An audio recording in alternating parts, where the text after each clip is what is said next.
उज्जैनी की भूमि कभी हरियाली से भरी थी, पर एक दिन अचानक अंधकार छा गया। आसमान में काले बादल उमड़ने लगे और हवा में एक अजीब सी घुटन फैल गई। लोग भयभीत हो उठे, क्योंकि इस अंधकार के पीछे कोई साधारण शक्ति नहीं थी। यह दैत्य दम्बिस का मायावी प्रभाव था। उसकी जादुई शक्तियों ने पूरे राज्य को विनाश की ओर धकेल दिया। खेत सूख गए, नदियां विलुप्त हो गईं और पेड़ पौधे झुलसने लगे। गांव के गांव खाली हो गए, क्योंकि लोग अपनी जान बचाने के लिए पलायन करने लगे थे। राजा विक्रमादित्य, जो अपनी न्यायप्रियता और साहस के लिए प्रसिद्ध थे, यह सब देखकर अत्यंत व्यथित हो उठे। उन्होंने तुरंत अपने महल से बाहर निकलकर स्वयं इस विनाशकारी स्थिति का निरीक्षण किया। उनकी आंखों में दुख और हृदय में आक्रोश था। यह उज्जैनी, जो कभी समृद्धि और शांति का प्रतीक थी, अब भय और निराशा में डूबी थी। दैत्य दम्बिस की चुनौती एक रात, जब आकाश में तूफान गरज रहा था और महल के द्वार पर एक रहस्यमय साया प्रकट हुआ। वह दैत्य दम्बिस का दूत था। उसका स्वर गहरा और भयावह था। उसने राजा से कहा, महान विक्रमादित्य, मेरे स्वामी दम्बिस ने तुम्हारे लिए 7 पहेलियां भेजी हैं। यदि तुम उन्हें हल कर सके तो यह विनाश रुक जाएगा, लेकिन यदि असफल रहे तो तुम्हारा राज्य सदा के लिए बर्बाद हो जाएगा। राजा विक्रमादित्य ने बिना किसी भय के उत्तर दिया, मैं तुम्हारी चुनौती स्वीकार करता हूं। बताओ, क्या हैं वे 7 पहेलियां? दूत ने एक चमकता हुआ पत्र राजा को सौंपा और धुएं में विलीन हो गया। पहली पहेली। राजा विक्रमादित्य ने पत्र खोला और पढ़ा, जो दिखती है वह होती नहीं, और जो होती है वह दिखती नहीं। राजा ने गहरी सोच में डूबकर उत्तर खोजने का प्रयास किया।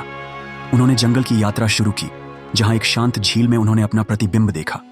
उन्होंने महसूस किया कि प्रतिबिंब वास्तविकता नहीं है, फिर भी दिखाई देता है। साथ ही हवा, जो हर जगह उपस्थित है पर दिखाई नहीं देती। राजा ने उत्तर दिया, प्रतिबिंब और हवा। जैसे ही उन्होंने उत्तर दिया, झील से एक धुंधली आकृति प्रकट हुई और बोली, तुमने पहली पहेली हल कर ली, पर आगे का मार्ग कठिन है। दूसरी पहेली। राजा आगे बढ़े और एक विशाल सुनहरे पक्षी से मिले। पक्षी ने कहा, यदि तुम दूसरी पहेली हल करोगे तो मैं तुम्हें आगे जाने दूंगा। उसने पहेली दी, जिसे बांधो तो उड़ती है, छोड़ो तो गिरती है। राजा ने कुछ क्षण विचार किया और फिर उत्तर दिया, पतंग। पक्षी ने सिर झुकाया और आशीर्वाद देते हुए मार्ग खोल दिया।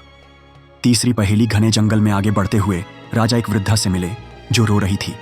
उसने राजा से पूछा, ऐसी क्या चीज है जिसे तोड़ो तो जुड़ती है और जिसे जोड़ो तो टूटती है? राजा ने वृद्धा के आंसुओं को देखा और उत्तर दिया, विश्वास। विश्वास टूटने पर पुनः जुड़ सकता है, पर जबरदस्ती जोड़ा जाए तो टूट जाता है। वृद्धा मुस्कुराई और अप्सरा में बदल गई।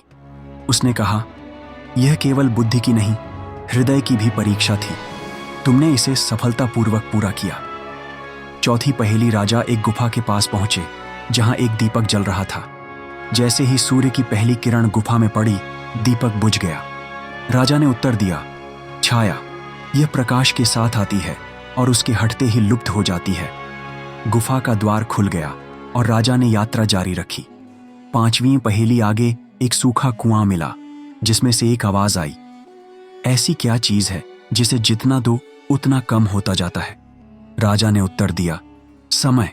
जैसे ही उन्होंने उत्तर दिया, कुएं से जल फूट पड़ा। छठी पहेली। राजा एक प्यासे यात्री से मिले, जो मरने की कगार पर था। उसने पूछा, ऐसी क्या चीज है जिसके बिना जीवन शून्य है, पर अधिक हो जाए तो मृत्यु? राजा ने उत्तर दिया, जल। तुरंत ही यात्री दैत्य दम्बिस के दूत में बदल गया और बोला, तुमने छठी पहेली हल कर ली, पर 7वीं सबसे कठिन है। असफल हुए तो तुम्हारा अंत निश्चित है। 7वीं और अंतिम पहेली। राजा आगे बढ़े और एक सुनसान मैदान में पहुंचे, जहां स्वयं दम्बिस प्रकट हुआ। उसने गरजते हुए कहा, अब सुनो अंतिम पहेली। ऐसी कौन सी चीज है जिसे सभी को बराबर बांट दो, फिर भी किसी के हिस्से कम या ज्यादा ना हो? राजा गहरे विचार में पड़ गए। फिर उनके भीतर से एक आवाज आई, न्याय। न्याय को यदि निष्पक्ष रूप से बांटा जाए तो किसी को कम या ज्यादा नहीं लगता। दम्बिस हंसा और बोला, उत्तर सही है, पर इसे सिद्ध करो। उसने एक भ्रम उत्पन्न किया, जिसमें 3 गरीब किसान, 2 साधु और एक विधवा प्रकट हुए। सभी की अलग अलग आवश्यकताएं थीं। राजा ने धैर्यपूर्वक उनकी समस्याओं को सुना और न्यायपूर्वक अपने पास बचा जल और भोजन बांट दिया। किसी ने शिकायत नहीं की। दैत्य दम्बिस की आंखों से आंसू छलक पड़े। वह अपने दैत्य रूप से मुक्त होकर एक साधारण इंसान बन गया। उसने कहा, तुमने केवल पहेलियों को नहीं सुलझाया, बल्कि अपने हृदय की शक्ति से अंधकार को भी हराया। अब मेरा आतंक समाप्त होगा। उज्जैनी में पुनः शांति। उस दिन से उज्जैनी में फिर से हरियाली लौट आई। नदियां बहने लगीं, खेत लहलहाने लगे और लोग खुशी से झूम उठे।